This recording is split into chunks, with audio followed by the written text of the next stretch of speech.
સજ્જનો અને બહેનો, સ્વાધ્યાયનો પ્રસંગ ચાલી રહ્યો છે.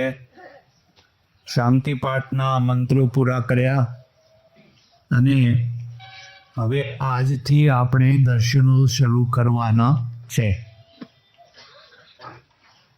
પહેલાં કહ્યું હતું એમ આપણા 6 દર્શનો છે અને 6 એ 6ના નામ લખાવ્યા હતા. પણ નવા માણસો આવ્યા હોય એટલે હું ફરીથી નામ લખાવું છું. લખવા હોય તો લખી લેજો. 1 પૂર્વ મીમાંસા, 2 ઉત્તર મીમાંસા, 3 યોગ, 4 સાંખ્ય, 5 વૈશેષિક અને 6 ન્યાય. આ 6 દર્શનોને વૈદિક દર્શનો કહેવામાં આવે છે. વેદને પ્રમાણ માનીને ચાલે એટલા માટે એમનું નામ છે વૈદિક દર્શનો. ખ્યાલ? પણ એવા જ બીજા 6 અવૈદિક દર્શનો છે. અવૈદિક, જે વેદને પ્રમાણ નથી માનતા એવા બીજા 6 દર્શનો છે. 1 ચાર્વાક દર્શન બૃહસ્પતિનું, 4 બૌદ્ધોના દર્શનો 4 અને 1 જૈનનું દર્શન. આ 6 દર્શનો વેદને પ્રમાણ માનતા નથી એટલે એને અવૈદિક દર્શનો એમ કહેવાય. ચાલો, અચ્છા, હવે પહેલામાં તો સમજો કે દર્શન એટલે શું. દર્શન એટલે જોવું. દર્શન એટલે જોવું. કોઈ વસ્તુ સાંભળેલી હોય એના કરતાં જોયેલી વસ્તુ વધારે નક્કર કહેવાય. એટલે દર્શનનો ભાવ કરવાનો છે જે વસ્તુ આપણે સાક્ષાત જોઈ અનુભવી એનું નામ કહેવાય દર્શન. તો પ્રશ્ન એવો થાય કે તમે આત્માને જોયા છે, તમે પરમાત્માને જોયા છે? એ તો કોઈ જોવાની વસ્તુ નથી. એટલે દર્શનની વ્યાખ્યા થોડી સુધારવાની. જે વસ્તુ જોઈ ન હોય પણ કોઈને કોઈ રીતે જીવનમાં અનુભવી હોય, એટલી દ્રઢતાથી અનુભવી હોય કે એમાં કોઈ શંકા કુશંકા રહી જાય નહીં, એનું નામ કહેવાય દર્શન. એ ખાસ વાત યાદ રાખજો. ભારતમાં આટલા દર્શનો કેમ વિકસિત થયા? કારણ કે ધાર્મિક ડેમોક્રેસી હતી. ધાર્મિક ડેમોક્રેસી હતી. જ્યાં ધાર્મિક ડેમોક્રેસી નથી ત્યાં દર્શનનો વિકાસ થયો.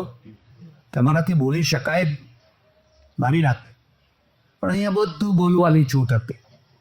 ને બધું બોલવાની છૂટ હતી. આ તો મેં તમને બહાર જ લખાવ્યા છે. ખરેખર તો અમે વર્ષો પહેલાં બરદ્વારમાં હતો ત્યારે 950 દર્શનો છે. કેટલા? 950. અત્યારે તો ભાઈ થોડા વધ્યા હશે. કારણ કે ધાર્મિક ડેમોક્રેસી હતી એટલે જે કોઈ વિચારકો ચિંતકો હતા એ બધાએ પોતપોતાના વિચારો મુક્ત રીતે પ્રગટ કર્યા. અમદાવાદમાં એકવાર મારે સેન્ટ ઝેવિયર્સ કોલેજમાં એન્યુઅલ ડેમાં જવાનું છે. બધા તમે જાણતા હશો, બધા ક્રિશ્ચિયન પાદરીઓ જ ચલાવે છે. પ્રિન્સિપાલ પણ ક્રિશ્ચિયન પાદરી હતા. એમણે એમની ભૂમિકામાં કહ્યું કે આજ સુધી કોઈ સાધુ સંન્યાસીને અમે એન્યુઅલ ડે ઉપર બોલાવ્યા. કોઈ ગવર્નરને બોલાવીએ, કોઈ મંત્રીને બોલાવીએ, કોઈ વિશિષ્ટ વ્યક્તિને બોલાવીએ, પણ સાધુ સંતને કોઈને બોલાવ્યા નથી. પણ તમને પહેલી વાર બોલાવ્યા છે. મેં કહ્યું તમે મને પહેલી વાર બોલાવ્યા છે એટલે હું તમને એક નવી વાત કહીશ. પહેલી વાર તમે સાંભળો એવી એક નવી વાત કહીશ. મને કે કહો, અમે કોની પ્રવચનમાં કહીશ. પછી મેં એમ વાત કહી દઉં, અમારો હિન્દુ ધર્મ છે ને એમ 1000 દોષો છે. 1000 દોષો છે એટલે તો અમે ખૂટી રહ્યા છીએ, એટલે તો અમારી સંખ્યા ઘટી રહી છે અને અમે માર ખાઈએ છીએ. પણ તે છતાં જો તમારે અમારી પાસેથી કંઈ ગ્રહણ કરવા જેવું હોય, અમારા અસાધારણ 2-3 ગુણો છે એ તમે ગ્રહણ કરી શકો. પછી મને બતાય જીસસને ફાંસીએ ચડાયા, બરાબર, અને એ સિવાય બીજા ઘણા બધાને મારી નાખ્યા. મુસ્લિમોએ કેટલા લોકોને સૂર્ય ચડાવી દીધા. અમે કોઈને ફાંસીએ નથી ચડાયો. કોઈ માણસે અમારી નિંદા કરી કે અમારો વિરોધ કર્યો, કોઈને અમે ફાંસી તો શું કાંકરીએ નથી મારી. ચારવાકના એક માણસે એવું કહ્યું, ત્રયો વેદસ્ય કરતારો નટ ભાંડ નિશાચરા. આ 3 વેદના રચનારા એક નટ હતો, બીજો ભાંડ હતો અને ત્રીજો નિશાચર હતો. થાવું કઈ, પણ તે છતાં કોઈએ એને કાંકરી મારી. આ મારી ઉદારતા. આ ઉદારતા છે. બૌદ્ધોએ લખ્યું, ધ્વસ્ત પ્રજ્ઞાનમ ચિન્નાન્યતા. કોઈની બુદ્ધિ ભ્રષ્ટ થઈ ગઈ છે, એનું માપ કાઢવું હોય તો વેદે પ્રામાણ્યમ. એ એમ કે વેદ પ્રમાણ ભૂતગંત્ય સમજો એની બુદ્ધિ ભ્રષ્ટ થઈ ગઈ છે. આવા આવા અપશબ્દો લખેલા, ઘોર અપશબ્દો. તે છતાં પણ કોઈએ કોઈને કાંકરી પણ મારી. આ તમે ધારો તો અમે જેમ જીસસને ફાંસીએ ચડાવ્યા કે મંજૂરને ફાંસીએ ચડાવ્યા, અમે કોઈને ફાંસીએ નથી ચડાવ્યા. એટલે આપણે ત્યાં ચારવાક દર્શનનો પણ વિકાસ થયો ને ચારવાક નાસ્તિક છે. અચ્છા, બીજો હવે આ જે દર્શનો છે એમાં વિચારણીય 3 તત્વો છે. લખવા તો લખી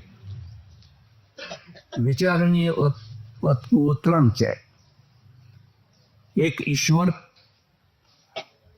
2 જીવાત્મા અને 3 જગત. આ 3 વસ્તુઓનો વિચાર બધાએ કરેલ છે. આ 3ના 2 રૂપ છે, અસ્થિ મુખેના નાસ્તિ મુખેના. અસ્થિ મુખેના એટલે ઈશ્વર છે એ અસ્થિમુખ, ઈશ્વર નથી એ નાસ્તિક. જીવાત્મા છે એ અસ્થિમુખ અને જીવાત્મા નથી એ નાસ્તિમુખ. જગત છે એ અસ્થિમુખ અને જગત નથી એ નાસ્તિમુખ. એટલે વિષય વિચારની વિષય આ 3 ક્ષેત્રોમાં છે. એમ જે ચારવાક છે એ ચારવાક તો ઈશ્વરને નથી માનતો અને જીવાત્માને પણ માનતો, જગતને મારે છે. એનું શું કહેવું છે? જેટલું પ્રત્યક્ષ દેખાય અનુભવાય એટલું જ છે, બાકી કોઈ વસ્તુ છે જ નહીં. આ ફૂલ છે, કંક દેખાય છે, આ માઇક છે. જેટલું દેખાય અનુભવાય એટલી જ વસ્તુઓનું અસ્તિત્વ છે.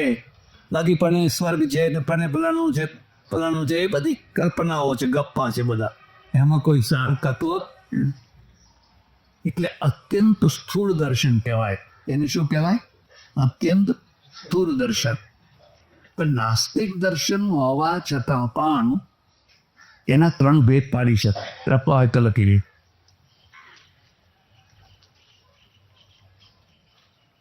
એક છે આદર્શવાદી નાસ્તિક દર્શન. આદર્શવાદી નાસ્તિક દર્શન જે કૃષ્ણમૂર્તિ, પ્રોફેસર ગોરા વગેરે એમાં આવે.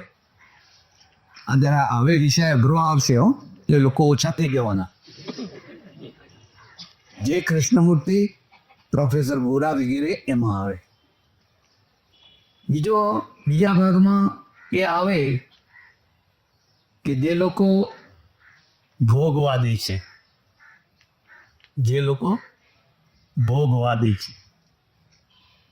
અને ત્રીજા ભાગમાં એ આવે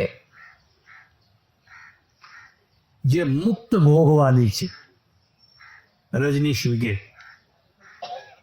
વગેરે છે ને, મુક્ત ભોગ. આ 3 નાસ્તિકો છે. 3 નાસ્તિકો છે. નાસ્તિકો હોવા છતાં પણ જે કૃષ્ણમૂર્તિ, પ્રોફેસર ગોરા, એ બધા આદર્શવાદી છે. તમે કોઈ નામ સાંભળ્યું હોય, કોઈ ના પણ સાંભળ્યું હોય. જે કૃષ્ણમૂર્તિ દક્ષિણ ભારતનો દ્રવિડ બ્રાહ્મણ છે, બહુ બુદ્ધિશાળી, બહુ બુદ્ધિશાળી, બહુ બુદ્ધિશાળી. એની વિશે અહીંયા ભારતમાં નામ જાત છે એનું વિશે. એની વિશે પાદરીની પત્ની હતી. ખ્યાલ આવે છે? પાદરીની પત્ની હતી અને એને 2 દીકરા હતા. એની વિશે 2 મરી ગયા, 2 છોકરાઓ મરી ગયા. એમથી નાસ્તિક થઈ ગઈ. એને એટલો આઘાત લાગ્યો, એટલો આઘાત લાગ્યો, મેં તારું શું બોલાડી, મારા છોકરા કેમ લઈ લીધા, એમ કરી એ થઈ ગઈ નાસ્તિક. પતિ સાથે પછી બન્યું ને થઈ ગયા છૂટાછેડા થઈ ગયા, પણ ગુમસુમ રહ્યા કર.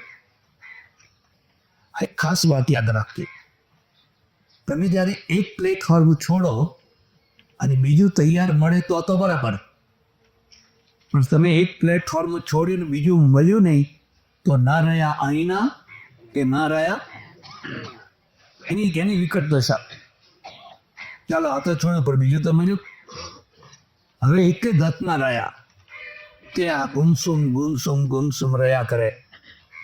અને ગુમસુમના કારણે બગીચામાં બેસી રહે. તે જગ્યાએ ખાસ દેજો તક, બગીચામાં જોજો. બગીચામાં જાતના માણસો આવે, સરળ અબદાર ક્યારેક ના આવી. એમાં કેટલાય ગુમસુમ બેસી રહેલા પણ આવે, એકદમ ગુમસુમ બેસી. મારે તો એક 80 વર્ષના વણિક આવ્યા, વૈષ્ણવ વણિક. મને કે તમારા વૃદ્ધાશ્રમના રાખશો? મેં કહ્યું રાખીએ. પણ કેમ, તમારે દીકરો નથી? કે છે, બહુ નથી, છે. તો દીકરો ને બહુ છે, પછી વૃદ્ધાશ્રમમાં રહેવા કેમ આવો છો? મને કે મને તો પેન્શન મળે છે, કે મને પેન્શન મળે છે, પણ મારાથી હવે ઘરમાં રહેવાય એવું નથી. કેમ, શું પ્રોબ્લેમ શું છે? કે જે છોકરો અને છોકરાની બહુ 2 નોકરી કરે છે, 2 નોકરી કરે છે. એટલે એ સવારે નોકરીએ જાય અને બહુ છે ઘરે રહે છે. એટલે મારે ફરજિયાત ઘર છોડીને નીકળી જવું પડે. આખો દિવસ ફર્યા કરો, આ બગીચો, પેલો બગીચો, આ બગીચો, પેલો બગીચો. કારણ કે ફ્લેટમાં રહેવું કેવી રીતે? ફ્લેટનું બારણું બંધ કરવાનું. હવે વહુને અમે 2 એકલા ભાઈએ, અને વહુ તો ભગવાન ધોવા મને ના કરે ને મારી દોડી લારીમાં ધૂળ નાખે તો મારી દશા જ ન થાય. એ તો ખાલી એટલું જ કહી દે કે તમારા બાપ છે ને એમની નજર હારી નથી, તો મારી તો દશા બગડી જાય. એટલે સવારે છોકરાની સાથે એ નોકરીએ જાય ને હું બગીચા કરું બધે, અને એ આવે ને પછી હું આવું. એ 2 ખુરશી ટેબલ ઉપર બેસી ગરમ જમે અને મને હોય ટાઢો આપે નીચે, અને હું મારું પેન્શન આપી દઉં તોય મારી આ દશા.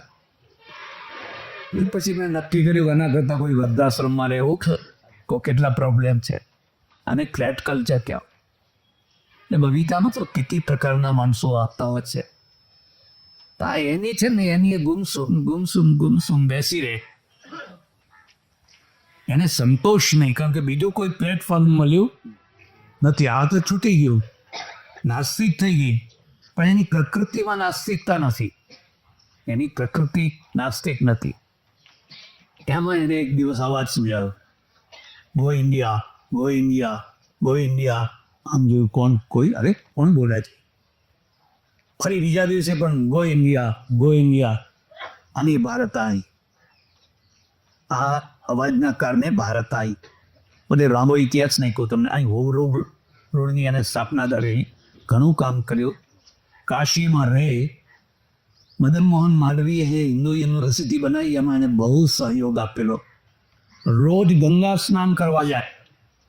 આ ભાઈ એકલી આસ્તિક થઈ ગયેલી કે રોજ ગંગા સ્નાન કરવા જાય અને એના પતિનું શ્રાદ્ધ કરે. પછી એના પતિ પાદરી મરી ગયા, એનું શ્રાદ્ધ કરે. એને થયું કે મારે એક પ્રતિભાશાળી બુદ્ધિશાળી બાળક જોઈએ છે, અને એવો જો બાળક મળે તો હું એને રોયલ તરીકે આગળ કરું. જે કૃષ્ણમૂર્તિ એને મળી ગયા. બહુ પ્રતિભા સંપન્ન બાળક. દક્ષિણ ભારતના બ્રાહ્મણો બહુ બુદ્ધિશાળી. હમણાં 10 ઇનામો દુનિયાના લેવલ ઉપર મળ્યા. એમના 4 આ બ્રાહ્મણોએ લીધા. દુનિયા લેવલના 10 ઇનામોમાં 4 ઇનામો આ દક્ષિણ ભારતના બ્રાહ્મણોએ લીધા. એટલે એને જે કૃષ્ણમૂર્તિને પોતાની પાસે રાખ્યો અને ખૂબ ટ્રેન કર્યું બરાબર. પછી જે કૃષ્ણમૂર્તિને કહ્યું કે હું તને અવતાર જાહેર કરું, તું અવતાર થઈ જા, કૃષ્ણનો અવતાર થઈ જા. જે કૃષ્ણમૂર્તિ એવું, ના, મારે અવતાર નથી થતો, હું તો જે છું એ જ છું. ક્યારેક મારે કોઈ ભગવાનનો અવતાર થવું. એટલે પહેલી વફાદારી પોતાના સિદ્ધાંતને. જે લોકો સિદ્ધાંતને વફાદાર નથી રહેતા એ તો નિમ્ન કક્ષાના માણસો. બધી સાથે સમાધાન થાય પણ સિદ્ધાંત સાથે સમાધાન થાય, અને એથી પછી એનીથી જુદા પડ્યા. બહુ લાંબો ઇતિહાસ છે એનો. એ માણસ આખી જિંદગી સુધી મોટા ભાગે બુદ્ધ પરંપરામાં ધ્યાન લોકોને શીખવાડતા હતા, અને પશ્ચિમમાં બહુ મોટો વર્ગ એમનો ચાહક વર્ગ હતો. પણ એને પોતાની જાતને ભગવાન જાહેર કર્યા. ભગવાને પોતે રજનીશ પોતે જ ભગવાન રજનીશ, ભગવાન રજનીશ, ભગવાન રજનીશ. જે કૃષ્ણમૂર્તિ નાસ્તિક છે, ઈશ્વરને નથી માનતા, આત્માને નથી માનતા, છતાં સાધના માને છે, અને વ્યવહારિક જીવનમાં એકદમ પ્રામાણિક છે. એવા જ પ્રોફેસર ગોરા થયા. એ માણસે નાસ્તિક. બાજુમાં ઘર બેયના પ્રોફેસરોના. પેલાના આંબાની ડાળી એના આંગણામાં આવે અને એની પાકી કેરી પડે તો એના છોકરાઓ લઈને પેલાના હાથી આવે કે તમારી કેરી લઈ ગયો. અમારા આંગણામાં પડી હતી તો તમારી કેરી તમે આપણે આપ. તો એમના આંગણામાંથી લઈ આવી. રામ પોતા જઈએ દેતા રહીએ. એટલે આ બધા આદર્શવાદી નાસ્તિકો છે. નાસ્તિકો ખરા પણ આદર્શવાદી છે. હવે બીજો જે નાસ્તિક વર્ગ છે એ ભોગવાદી છે. કેમનું શું કહેવું છે, જીવનનું લક્ષ્ય શું? આપણે કહ્યું ભાઈ મોક્ષ મેળવી લો, ભગવાન મેળવી લો, દર્શન કરી લો, કુંડલી જગાડો, આમ કરો તેમ કરો, એવું કહીને કંઈ બતાવી ગયું. નહીં, એ બધું ખોટું છે. જીવનનું લક્ષ્ય છે વધુમાં વધુ ભોગવવા. વધુમાં વધુ ભોગો. કારણ કે ભોગોનું સુખ છે એ જ ખરું સુખ છે, બીજું કોઈ સુખ છે જ નહીં. યાવત જીવે સુખમ જીવે. કોઈના શ્લોક લખી લેજો, પ્રસિદ્ધ છે. યાવત જીવે સુખમ જીવે, ઋણમ કૃત્વા ઘૃતમ પીવે. પૈસા ના હોય, સુખથી જીવવું છે પણ પૈસા નથી, તો કે દેવો કરો.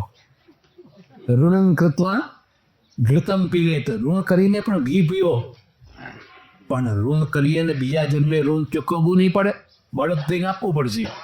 અરે કે ખોટી વાત છે, કોઈ પણ બળદ થવાનું નથી. ભસ્મીભૂતસ્ય દેહસ્ય પુનરાગમનમ કુતઃ. આ શરીર બળીને ખાક થઈ ગયો, પછી કોઈનો અવતાર જન્મ થવાનો. અને જે લોકોને દેવું લેતા આવડે ને એને દરેક ગામમાં કોઈને કોઈ દેવું આપનારો મળી જ રહેતો હોય. આ દુકાનવાળો બંધ કરે તો પેલી દુકાને જવાનું, પેલી દુકાનવાળો બંધ કરે તો પેલી દુકાને જવાનું. એટલે પણ એને લેતા આવડવું જોઈએ. એ ઘણા લોકો એવા હોય ને લોન ઉપર જ જીવન જીવતા હોય, લોનનો લીધે જ આ પછી તો કંઈ કોઈ પુનર્જન્મ કોઈ છે જ નહીં. માટે ખૂબ લીલા લહેર કપ. અરે ઓળખીતા સર્જન છે ને, ચમ દાઢી રાખે. હું એને પૂછ્યું કે ગાડી બહુ, મને કે બધી પારકી હો, આપણી કઈ હો, બધી પારકી તાબેડે લીલા લહેર કરીએ છીએ. હવે આ લોકો ભોગવાદી છે.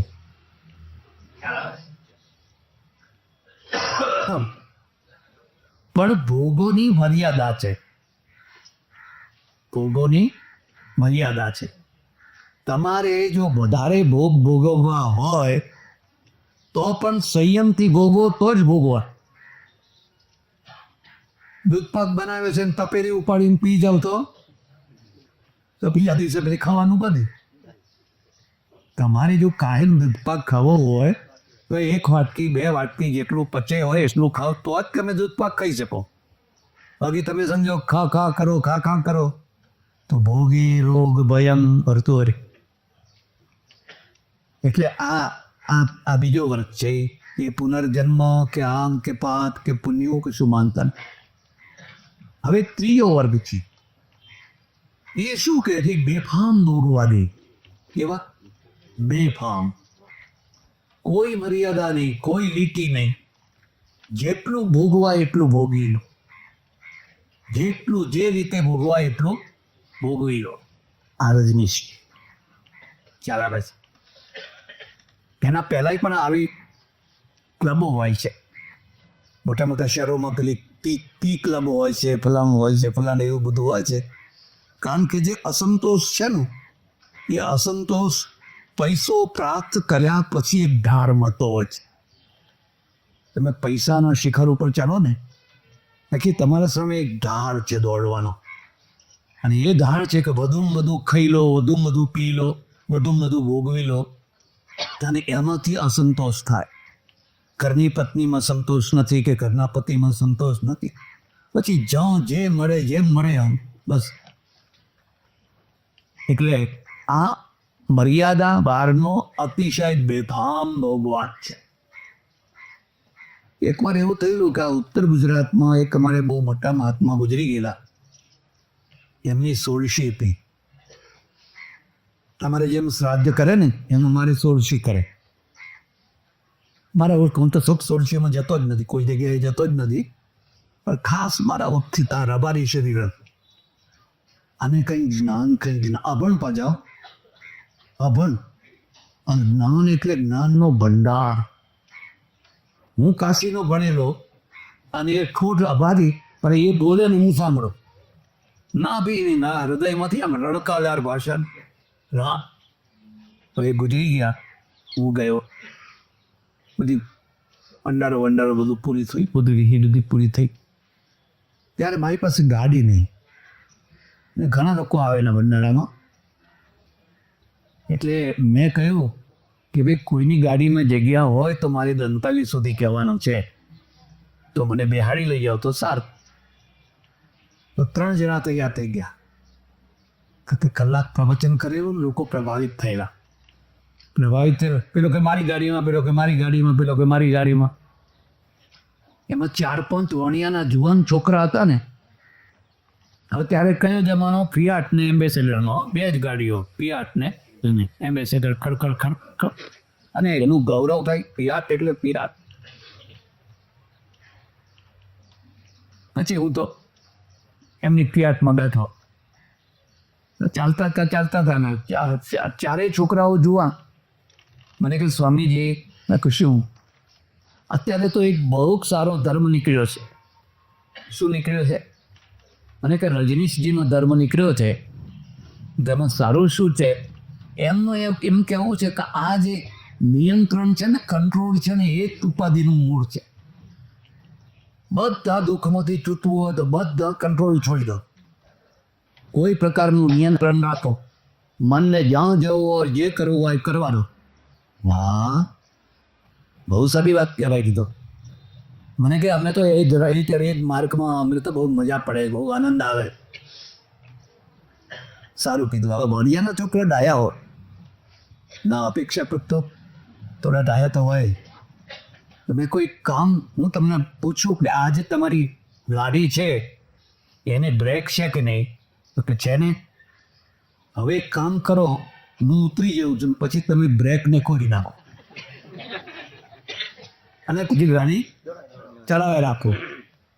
મને કે ચલાવવા દે છે, મરી જઈએ એમ કે.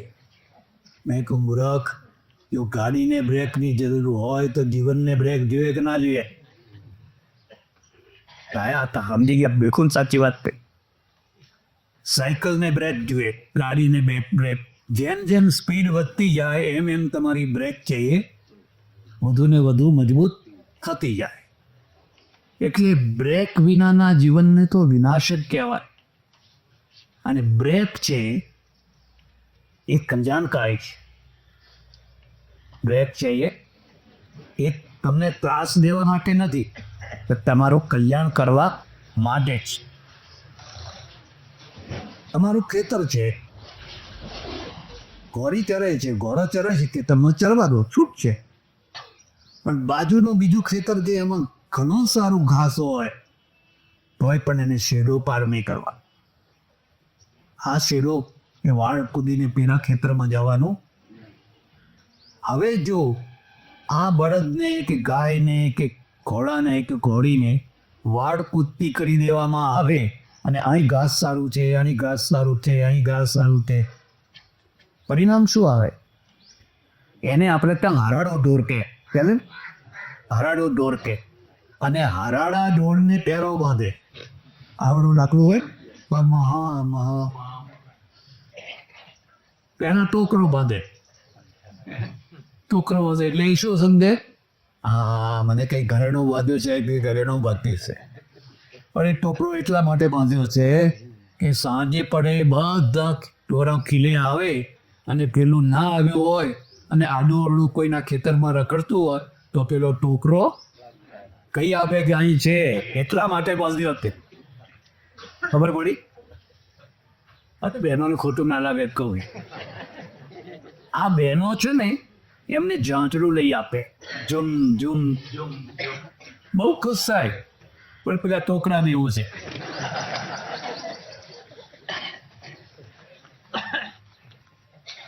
અમેરિકામાં છે ને પોરબંદરના એક મેયર છે. એ મેયર આવ્યો, સારો માણસ. 4-6 મહિના પછી એની ઘરવાળી આવી. એટલે એને લેવા માટે એરોડ્રામ ઉપર ગયા, એરપોર્ટ ઉપર. હવે પેલી બિલકુલ શુદ્ધ કઠિયાવાળી ડ્રેસમાં ચણિયો બન્યો દોરડી બોરી જે પહેરતા હોય અને 1-1 કિલોના ચાંદરા પહેરેલા અને જામ મજા. આખું એરપોર્ટ ખીજી ગયું. આ શું આવ્યું? અને એની મસ્તીમાં માથે પેલી બેગ મૂકેલી. આપણે ત્યાં તેનો બેગ લઈને માથે ચાલે ને, એટલે માથે બેગ મૂકેલી. પેલો કે હું તો શરમીને લોચો થઈ ગયો રગડાને કહેવું છું. પછી કે 2-4-5 દિવસ 8-10 દિવસ થયા અને મને કે મારે તો ભૂતળા ખાવા છે, ભૂતળા લાવી આપો. ભૂતળા એટલે કાઠિયાવાડમાં મગફળીને ભૂતળા કહે. હવે મારે આના માટે ભૂતળા ક્યાંથી લાવવા? તો આ રીતે જે ઢોરું ખીલે બંધાય છે અને સમયસર ઘેર આવે છે એને ખાંડ મળે. શું મળે? ખાંડ મળે, દાન મળે. એને મચ્છર ના કરડે એની વ્યવસ્થા થાય. ધુમાડો કરે. એને શિયાળામાં ટાઢ ના પડે, વાગે એટલે પેલો ઓથળો બોથળો બધું આમ ઉડાડે, ગોદડી ઉડાડે. એને બધી પોતાના મા બાપ જેની સગવડ કરી આપે. અને જે ઢોરું હરાડું થયું હોય એ દવામાં પુરાય, પછી ત્યાં ખાવા પીવાનું મળે. એટલું જ નહીં, જે ઢોર ખીલે બંધાયું હોય, ખીલો એટલે સમજ્યા? તો ખીલો એટલે લગ્ન સંસ્થા. ખીલો એટલે લગ્ન સંસ્થા. પછી માણસ ગરડો થાય કે ગરડી ડોશી થાય તો એને આખા ઘરમાં ભર્યું બા બા બા બા બા કરતા હોય. છોકરીઓ, દીકરી, દીકરાઓ, વંગો, છોકરાના છોકરા બાપા બાપા બાપા કરતા હોય. આ વૃદ્ધાવસ્થા છે ને એમાં જે સંતાનનું સુખ છે ને એ બહુ મોટું સુખ છે. ભલે ઘર ગરીબ હોય પણ છોકરા તો બધા બાપા બાપા કરે છે. પણ કેમ? કારણ કે ખીલે બંધાયો તો એટલે. પશ્ચિમમાં ખીલો જ નથી, ખીલા જેવી વાત જ નથી. અને હવે દુર્દશા, પણ ગળપણ કાઢવું એટલે મહા ત્રાસ. બહુ આત્મહત્યાઓ કરી લે, મરી જાય માણસો. સ્ત્રીઓ વધારે મરે, વધારે ચર્ચા નહીં કર. એટલે પેલાને મેં કહ્યું બીજું આ ફિયાટ ગાડી છે એને પણ બ્રેકની જરૂર છે. તો જીવનને બ્રેકની જરૂર ના હોય? જીવનને પણ રહે. વાણિયાના દીકરાને એટલે સમજી ગયા, કામની બૂટ પકડી અને કે આ તો અમને બહુ સારું જાણવાનું મળ્યું. અમે તો એકદમ ઢાળ ઉપર દોડતા હતા, દોડવા માંડ્યા. રજનીશની સાથે 12 વર્ષ રહેલા એક જોશી એમથી કે અમારા ઓળખીતા મારે ત્યાં આવેલા. એટલી બધી વાતો કરે, એટલી મેં બધું ટેપ કરેલું, એટલી બધી વાતો કરે, આપણાથી આમ કંબળી ના જાય એવી બધી વાતો કરે. બરાબર. પણ મને કે હું બચી ગયો, અને બચી ગયો મારી પત્નીના કારણે. કારણ કે હું જ્યારે પણ જઉં પત્નીને સાથે લઈને જ જાઉં, અને મારી પત્ની આદર્શ પત્ની એ બે ભેગા જ આવે, અને આણે મને બચાવી દીધો. એટલે આ તો તમને પ્રસંગ છે એટલે કહું છું, લખવું હોય તો લખી લેજો. રજનીશની પાસે 5 વસ્તુઓ નથી.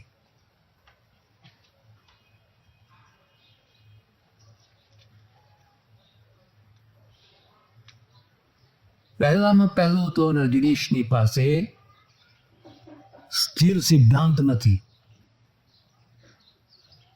કે બદલ બદલ બદલ બદલ બદલ.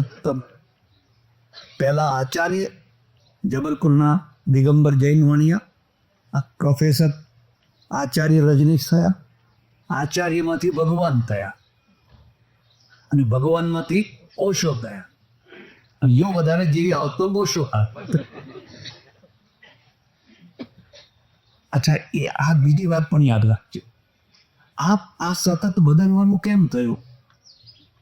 કારણ કે જેની પાસે શાસ્ત્ર નથી હોતું એની પાસે સ્થિરતા નથી હોતી. નથી, જેની પાસે કોઈ શાસ્ત્ર નથી હોતું એની પાસે કોઈ સ્થિરતા નથી રહેતી. તમારી બુદ્ધિ તો બદલ્યા જ કરવાની છે. 5 વર્ષ પહેલા જુદી હતી, આજે જુદી છે, આવનારા 5 વર્ષ પછી જુદી થશે. એટલે સતત બદલ બદલ બદલ બદલ બદલ બદલ ત્યાં કરશે. એટલે પહેલામાં પહેલી વસ્તુ તો એની પાસે સ્થિર સિદ્ધાંત નથી. બીજું, એની પાસે ચારિત્ર નથી. અને આ એક મોટી નવાઈ કહેવાય. ભારતમાં ભલે ગમે તે થયા હોય, ચારિત્ર વિના કોઈની પૂજા થઈ નથી, પણ આની થઈ જ. અને ખુલ્લેઆમ મારાથી બોલાઈને એવું કહ્યું, પણ તે છતાં એને ભગવાન માનનારા આજે પણ વર્ગ છે નથી એમ. એટલે તમે એના પાસેથી શીખવા શું માગો છો? એ તમને શું શીખવાડે? ત્રીજી વાત, એની પાસે માનવતા નથી.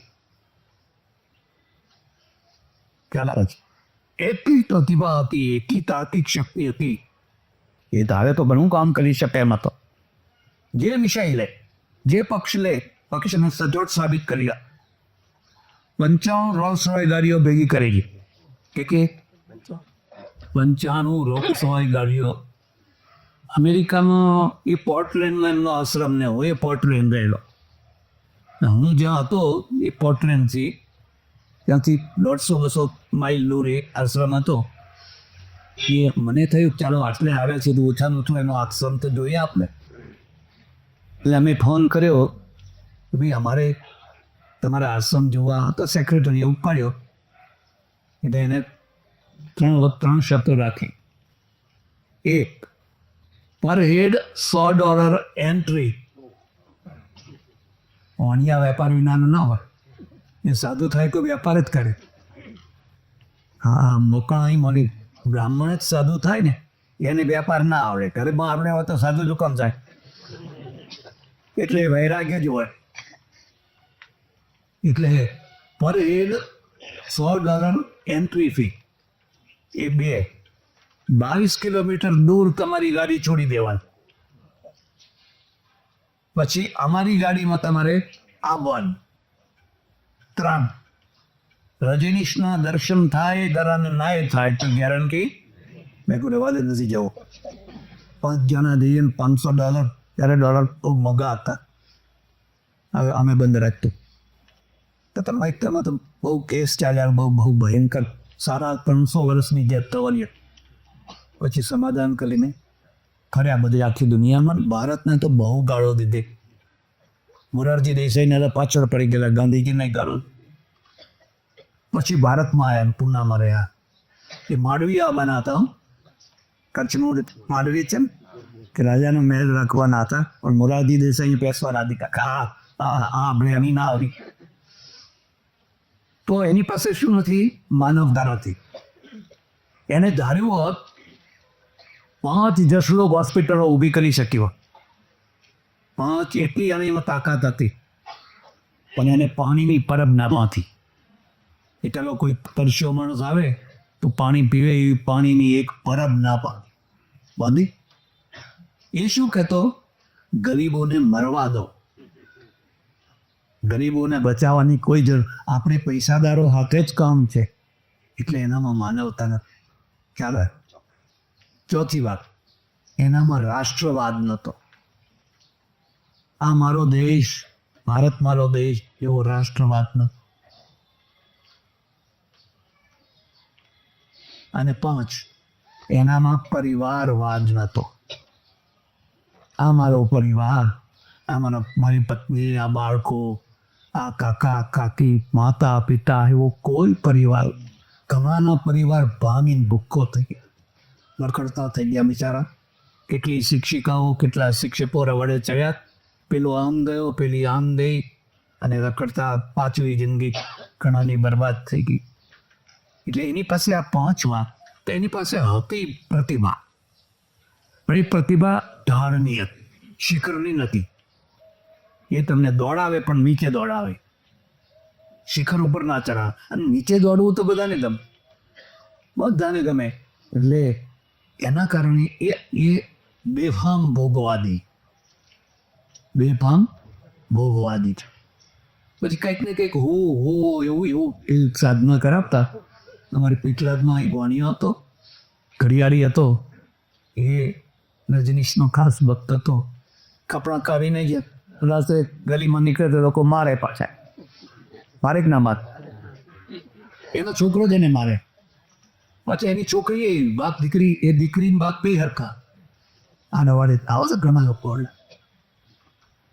એટલે આ નાસ્તિકતામાં પણ 3 ભેદ છે. એક તો આદર્શ નાસ્તિકો, કોના? જે કૃષ્ણમૂર્તિ એવી કરે, અરે નાસ્તિક હોય પણ તમને એના પ્રત્યે માન થાય. બીજા મધ્યમ વર્ગ કે ખાઓ પીઓને મજા કરો, અને ત્રીજા બેફામ નાસ્તિક. જે આ બેફામ નાસ્તિકો છે ને, એમનો એક ખાસ હેતુ હોય છે, ખંડન કરો, મંડન નહીં. ચાલ આવે તમારું આ ખોટું છે, તમારું આ ખોટું છે, તમારું આ ખોટું. ભાઈ ખોટું છે, પણ તમારું શું છે? તમારું સાચું શું છે? અમારા બાજરાના એક પટેલ હતા, એમની દીકરી એમાં ભણેલી. એને જ પછી બહુ વિરુદ્ધમાં ઘણો છાપ કર્યો, ઘણો જાતની બધી વાતો ફેલાવી. એના બદલામાં મેં પેસી વડોદરામાં બગડો, તમે મળવા જાઓ તો એ દિગંબર જ બેઠા હોય, પછી સામે આવીને તમને બોલે આવો. તમને પછી આમ ખુશ ના રહે, પણ કે તમે આ કંઠ તો પહેરો કે ના, હું રજનીશનો અને નીચે આવા ના.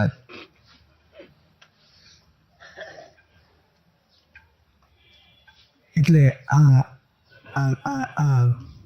4 વાક કહો તો પણ ચાલી શકે. પણ રજનીશની એક ખાસ વાત તમને તો, કે ગીતા ઉપર લખ્યું, ઉપનિષદો ઉપર લખ્યું, કબીર ઉપર લખ્યું, જપજી બહેક બધા ગ્રંથો એની પાસે દો. પણ જ્યારે જરૂર પડે ત્યારે આત્માની વાત લખે, ઈશ્વરની વાત લખે, પરમાત્માની લખે. માને કશું આને રુચે કહેવાય. ખ્યાલ આવે છે? તમે લોકોનું મન જીતવા માટે લોકો સાથે ભળી જાઓ છો અને માનતા નથી. અંદરથી તમે કોરા છો, પણ અંદર લોકોને આત્મા, પરમાત્મા એ બધું બોલ્યા કરે. એટલે આ બૃહસ્પતિનો આ સિદ્ધાંત છે. આ બધાનું મૂળ છે એ બૌદ્ધ ધર્મનો છે. બધાનું મૂળ ક્યાં છે? બૌદ્ધ ધર્મમાં છે. લોકો જે કૃષ્ણમૂર્તિની બધા રજનીશ પણ એમ કે, રજનીશ તો એટલે કહેતા, ઓશો શબ્દ જાપાનીઝ છે. ઓશો એટલે જાગૃત પુરુષ. બુદ્ધ જાગૃત હતા તો હું પણ જાગૃત છું, એટલે હું પણ ઓછો છું. અને એ બૌદ્ધ પરંપરાના શબ્દને એમણે પકડી લીધેલો.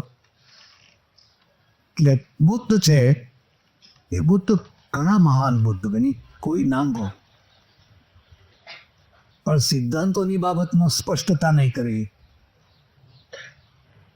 આ એક મહાપુરુષની બીજી બહુ મોટી કમજોરી હોય છે કે તમારે જો ટોળાને સાચવવું હોય તો ટોળાનું માન રાખવું પડે, નહીં તો ટોળું નીકળી જાય. ચાલો, એક સંપ્રદાય ચલાવ્યા પછી તમે સત્યવક્તા ના રહી શકો, કારણ કે તમે જો સત્યવક્તા થવા જાઓ તો આ ટોળું નીકળી જાય. એ ટોળું એક ઘેરમાં તમારા પાછળ પાછળ ચાલતું હોય છે, પછી તમે ટોળાની પકડમાં આવી તો ને ટોળું તમને જેમ રમાડે એમ રમવા, ટોળું તમને જેમ રમાડે એમ રમવા. અને ટોળાનું જે માન છે એ માન તમે છોડી ન શકો. એટલે અમારે ત્યાં લખવું હોય તો લખી લેજો, જ્યારે કોઈને સંન્યાસ આપવામાં આવે ને ત્યારે એની પાસે 3 પ્રતિજ્ઞાઓ કરાવવામાં આવે છે. લોકેશનાયાસ્ચ, પુત્રેશનાયાસ્ચ, વિત્તેશનાયાસ્ચ, ઉત્થાય અથ પ્રવ્રજેત. અથ એટલે પછી, અથ પ્રવ્રજેત પછી સંન્યાસ લે. આ 3 પ્રતિજ્ઞા ફરી બોલું છું. લોકેશના, પુત્રેશના, વિત્તેશના. લોકેશનનું અર્થ થાય મારો જય જયકાર થાય, ચારે તરફ મારું નામ થાય, ચારે તરફ મારો જય જયકાર થાય. કે મોટા ભાગે તમારે જોવું હોય તો જોજો, આપણે ત્યાં જે કોઈ નવો સંપ્રદાય નીકળતો હોય છે, પહેલાં એ વ્યક્તિ છે ને ભગવાનના ચરણોમાં બેસે, પછી થોડુંક જામે ને પછી બાજુમાં બેસે, અને વધારે જામે ને એટલે ભગવાનને ખસેડીને પછી ભગવાન પીકે. ખ્યાલ આવે? આ 3 પ્રક્રિયા, પહેલા ચરણોમાં, પછી બાજુમાં, અને પછી પોતે જ ભગવાન. મોટા ભાગના સંપ્રદાયો વ્યક્તિ પૂજક છે. શું છે? દરેકની એક વ્યક્તિ છે ને દરેકની વ્યક્તિ અલગ અલગ છે. હવે જેટલી વ્યક્તિઓ એટલા ભગવાન, જેટલી વ્યક્તિઓ એટલા. રજનીશે કહ્યું ભગવાન રજનીશ, રોલક પહેરે અહીંયા બધા, હવે નથી દેખાતા, પહેલાં બહુ દેખાતા. આ બધા કેવા છે એ પણ તમને કહી દઉં. ચોમાસાના નાળા હોય ને, 1 ઇંચ 2 ઇંચ 3 ઇંચ નાળું ધસમસતું આવી જાય, એટલું નાળું જોગતી આવી જાય. એટલે આ બધા નાળા ભેગા થઈ અને ગંગાજીને કહ્યું કે હે ગંગા, કે ભરતી કી ભરતા, જે ભરે એને કહેવાય ભરતા. અમે તારા ભરતા, કે અમે પાણી લાવીને ભરીએ છીએ તો તું ગંગા ખાય છે, એટલે તું અમારી ઘરવાળી કહેવાય. એટલે ગંગાએ કહ્યું કાંઈ વાંધો નહીં, ઉનાળો આવે ને ત્યારે જાન લઈને આવજો.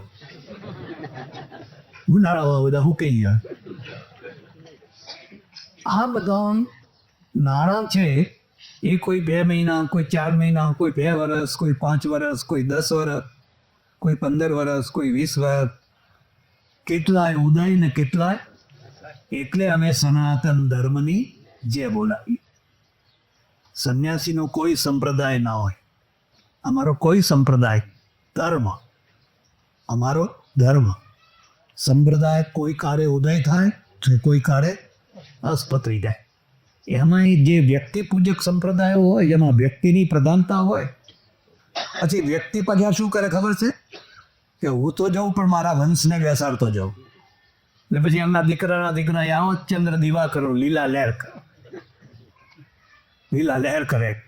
એવી વ્યવસ્થા ગોઠવી જાય કે મારા પછી મારો દીકરો, એના પછી એનો દીકરો, અને તમારા દીકરાઓ કાંઈ પગ ધોઈને પીધેરા, બે જોડી બની જાય. એક પૂજ્ય બની જાય બોલો યોગ્યતા, અને બીજા હંમેશા પૂજા કરતા થઈ જાય. આવું ગોઠવવું પડે, નહીં તો સંપ્રદાય ખતમ થઈ જાય. બસ ધર્મમાં આવું ના, ધર્મમાં કોઈ વાળો નહીં કે કોઈ વ્યક્તિની પૂજા. આપણે ભગવાનની જય બોલવાની ને ભગવાનની જય બોલવાની. મારો તો કોઈ જગ્યાએ ખોટોય ના રહેવો જોઈએ, કોઈ જગ્યાએ નામ પણ ના રહેવું જોઈએ. ઘણી વાર હું જાઉં ને સચ્ચિદાનંદ મહારાજ કી જય બોલે તોય મને ના ગમે. અને બોલવી જ હોય તો પહેલાં ભગવાનની બોલવાની, પછી ક્ષય બોલવાની હોય. આ બેનો ભેદ સમજવા. એટલે આ બધા સમય સમય ઉપર ઉદય થાય અસ્ત થાય, ઉદય થાય અસ્ત થાય. પણ એમાં હિન્દુ પ્રજાનું વિભાજન વિભાજન વિભાજન, હિન્દુ પ્રજા તૂટી ગઈ. તમને ખબર છે કેટલા સંપ્રદાય? 20,000. ભારતમાં હિન્દુ ધર્મના 20,000 સંપ્રદાય, પંથ, પરિવાર, મંડળ, 20,000 વિભાજન છે. હવે આ 90 કરોડ હોય તો માર ખાઈને મરી જવાય. દરેકના ભગવાન જુદા, દરેકના ગુરુ જુદા, દરેકનું પુસ્તક જુદું, દરેકનો મંત્ર જુદો, દરેકની વ્યવસ્થા જુદી, દરેકના તિલા તબકા જુદા. હવે આ તો વિભાજન જ વિભાજન. આટલું વિભાજન દુનિયાના કોઈ ધર્મમાં જોવા નહીં મળે. મુસલમાનોમાં થોડા પંથો છે પણ આટલા નહીં. અને જરૂર પડે ત્યારે બધા એક થઈ ગયા. ક્રિશ્ચનોમાં 2, 4, 5 છે, થોડા ભેદો છે, પણ આટલા બધા તો નહીં. અને અમારે એકવાર સંમેલન ભરાયેલું હરિદ્વારમાં, ત્યારે મેં એક પ્રસ્તાવ મૂક્યો કે ભાઈ હવે આપણે એક પ્રસ્તાવ પારિત કરો. અત્યાર સુધી જેટલા પંથો સંપ્રદાયો થયા એ થયા, પણ આજ પછી હવે નવો કોઈ સંપ્રદાય ઊભો નહીં કરવાનો ને નવો કોઈ ભગવાન ઊભો નહીં કરવા. પણ કોણ પ્રસ્તાવ પારિત કરે તો કોણ માને ને કોનું ચાલે? આપણી પાસે કોઈ પોપ નથી, આપણી પાસે કોઈ ઇમામ નથી. આ બધી પ્રજા ધણી વિનાના ઢોરજેક છે. જેને જેટલા વાડામાં પૂરતા આવડે એટલા પૂરી દો. જેને જે રીતે આવડત ગુરુ કરાવો. અને લોકો કંઠીઓ બંધાવા તૈયાર. કંઠી બંધાવો ગુરુ વિના તો રહેવાય નહીં. નુગરા કરે એવી આ બહેનો તો ખાસ તમારે. હવે મેં જો ધાર્યું હોત ને, લાખો શિષ્યો બનાવ્યા, હજારો નહીં હો, લાખો બનાવ્યા. એક પણ માણસને મેં શિષ્ય નથી બનાવ્યા. બધાને તમે સમજો, મારે તમને આ બંધનમાંથી છોડાવવા છે. આ બધા કુંડાળા ખોટા કરેલા છે, વિભાજન કરવા કરેલા છે, એમાંથી છૂટવા માટે પ્રયત્ન કરવાનો છે. મારે કોઈ વાળો નથી કરવો, કે વાડામાં ઘેટા નથી પૂરવા, કે ઘેટાનું ઊન નથી કાપવું. હા, તે ઊન તો કતરાય આવીના ઘેટા રહે નહીં, એટલે કંઈ ઊન ભેગું નથી કરવું. હવે ખબર નહીં કેટલી સફળતા મળે છે કે નથી મળતી, એ તો ભગવાન જાણે.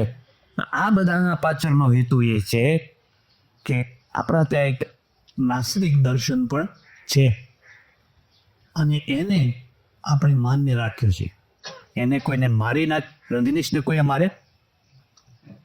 રજનીશ જેવા બીજા કેટલા થયા? એક જ રજની એવું કેટલાય થયા. કોઈના ઉપર આંગળી ના ઉપાડે. તમે તમારે જે જવાબ, તર્કનો જવાબ તર્કથી આપવાનો, બોણીનો જવાબ બોણીથી આપવાનો. હું કાશીમાં તો ત્યારે એક સંન્યાસી હતા, વિજ્ઞાન માર્તંડ, બહુ મેધાવી, બહુ પ્રતિભાશાળી. એનો એક જ ધંધો, તમે એને શાસ્ત્રાર્થ કરવા લઈ જાઓ તો તમને જીતાડી આપે. તમારો સિદ્ધાંત ગમે તે હોય. એટલી પ્રતિભા. પદ્યમાં જ બોલે, ગદ્યમાં નહીં, પદ્યમાં જ બોલે. સામેનો માણસ વધી જાય. કોઈ મોટા કથાદારો આવ્યા હોય ને, મંડલેશ્વર ને ફલાણા ગાદીપતિ, એટલે પેલો ત્યાંથી ચેલેન્જ કહે, એટલે પેલો અમની જગાને એને શાંત કરો, કંઈક આપી કહીને કોને એટલું એને જોઈતું હોય. આગ્રામાં આર્ય સમાજ સાથે શાસ્ત્રાર્થ થયો, ત્યારે આર્ય સમાજનું બહુ જોર હતું. અને એ શાસ્ત્રાર્થ થયો એટલે આર્ય સમાજવાળાએ પૂછ્યું પંડિતે, બધા તમારો સિદ્ધાંત શું? કે તમે બોલો એનાથી ઉલટો મારો સિદ્ધાંત. તમે જે બોલો,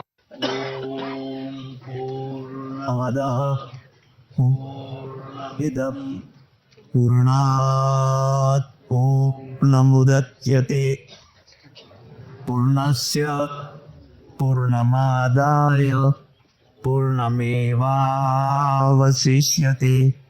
ઓમ શાંતિ શાંતિ શાંતિ. સદગુરુ